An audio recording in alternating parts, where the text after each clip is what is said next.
আজকে বিলের মাছ কিনে নিয়ে আসলাম, 5 মিশালি মাছ। এখানে মোট দাম নিচ্ছে 250 টাকা, 250 টাকা। সব ধরনের 5-6 প্রকার মাছ আছে।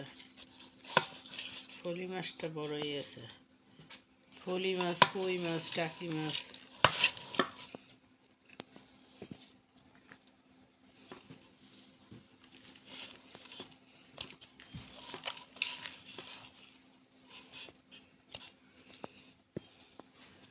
এটাকে ফলি মাছ বলা হয়। টাকি মাছগুলোও বড় বড় সাইজের। এগুলা ভর্তা খেতে খুবই মজা। এখন শীতকালে কি পাওয়া যায় ভালো? ধনিয়া পাতা। ধনিয়া পাতা দিয়ে ভর্তা করলে সেই রকম। কই মাছও আছে, সব মাছ মিলানো আর কি। এটাকে বলা হয় 5 মিশালি।